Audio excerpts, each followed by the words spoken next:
दुर्योधन और 5 सोने के तीर। नमस्कार साथियों, स्वागत है आपका पौराणिक कथाओं में, जहां हम आपको सुनाते हैं महाभारत और रामायण की अनसुनी, अनकही और रोमांच से भरी कहानियां। आज हम आपको लेकर चलेंगे कुरुक्षेत्र की रणभूमि में, जहां एक रात 5 सोने के तीरों ने युद्ध का रुख बदल दिया था। तो चलिए सुनते हैं दुर्योधन और 5 सोने के तीर की यह रहस्यमयी और रोमांचक कथा। महाभारत की एक शिक्षाप्रद कहानी है। महाभारत का युद्ध धर्म और अधर्म का युद्ध था। कृष्ण पांडवों के पक्ष से थे, परंतु उन्होंने युद्ध में शस्त्र नहीं उठाने का निर्णय लिया था। वहीं श्री कृष्ण की नारायणी सेना कौरवों की ओर से लड़ रही थी। युद्ध में कभी कौरवों का तो कभी पांडवों का पलड़ा भारी लगता।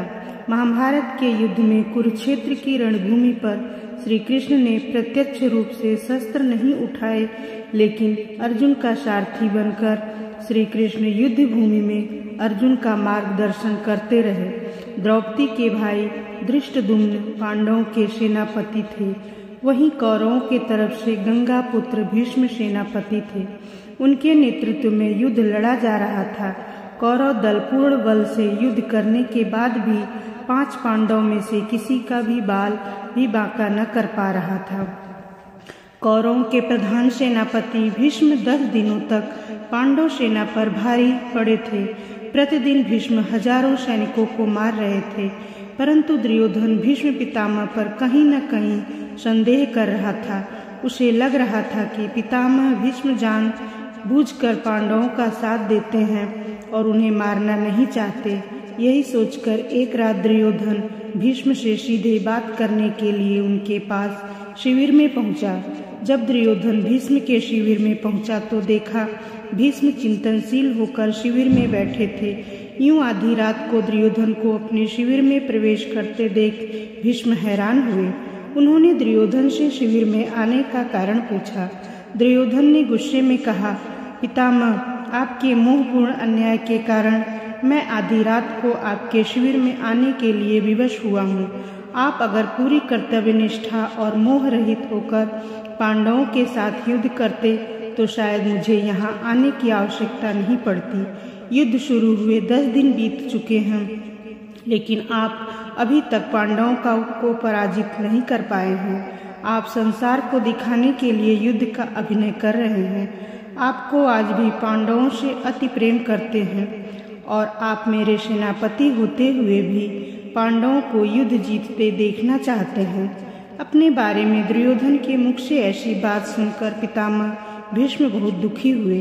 दुर्योधन के मुख से कटु वचन सुनकर भीष्म ने दुर्योधन से पूछा, तुम क्या चाहते हो पुत्र दुर्योधन?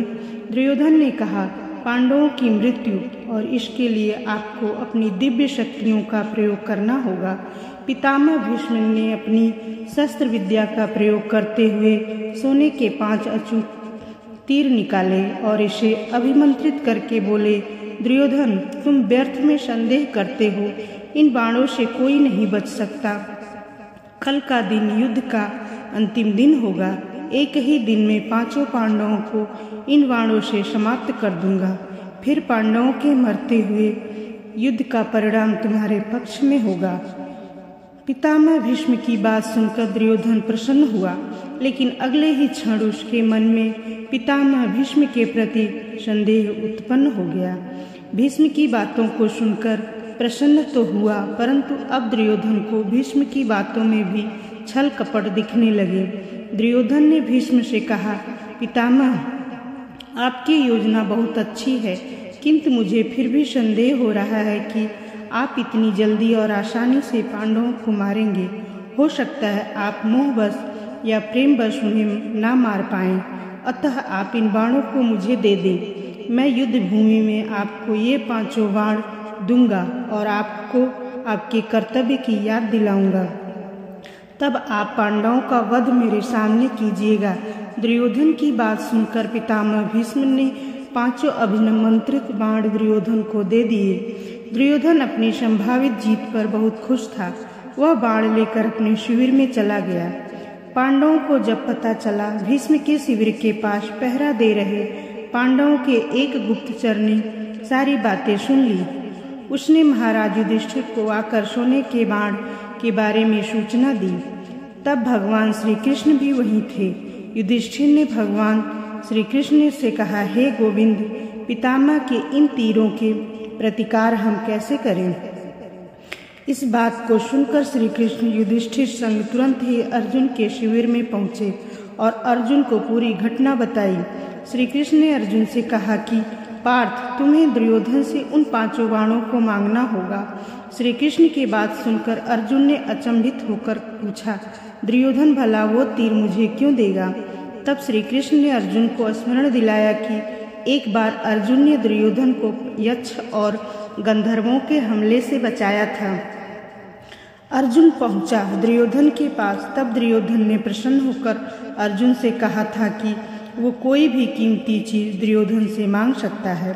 उस दिन अर्जुन ने बात को टालते हुए दुर्योधन से कुछ नहीं मांगा था। अब वो समय आ गया है। अर्जुन को श्री कृष्ण की बात सुनकर सब स्मरण आ गया। युधिष्ठिर की आज्ञा से अर्जुन दुर्योधन के शिविर में पहुंचे। दुर्योधन अचानक अर्जुन को अपने शिविर में देखकर सशंकित हुआ। अपनी शंका को छुपाते हुए जोर जोर से हंसते हुए दुर्योधन ने अर्जुन से कहा, आओ अर्जुन आओ, क्षमा मांगने आए हो क्या? तुम्हारे प्रिय पितामह ने जो तुम्हारी सेना के साथ किया उससे भयभीत हो क्या? इस रात्रि में आने का क्या कारण है? बताओ, क्या सहायता मांगने आए हो? अर्जुन ने कहा, भ्राता दुर्योधन, प्राणिपाद, सही समझा।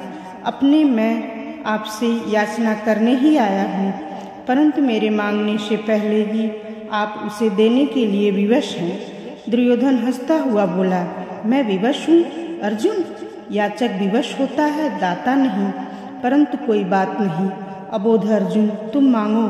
अर्जुन ने दुर्योधन से वह 5 बाण मांगे, लेकिन दुर्योधन ने अर्जुन को मना कर दिया।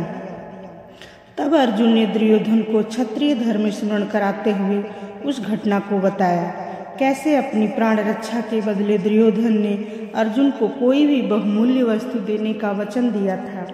दुर्योधन ने अर्जुन से कहा, तुम कुछ और मांग लो, मैं यह नहीं दे सकता।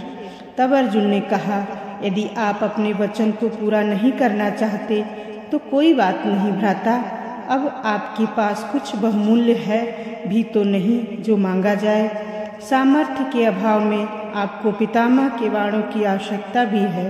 ठीक है, मैं चलता हूँ। अर्जुन के कटाक्षों से दुविधा में फंसे दुर्योधन ने कहा, रुको अर्जुन, किसके पास सामर्थ्य नहीं है? हम 100 हैं, तुम 5 हो। फिर ना चाहते हुए भी दुर्योधन ने 5 बाण अर्जुन को दे दिए। अर्जुन इन दिव्य बाणों को प्राप्त कर अपने शिविर में आ गए।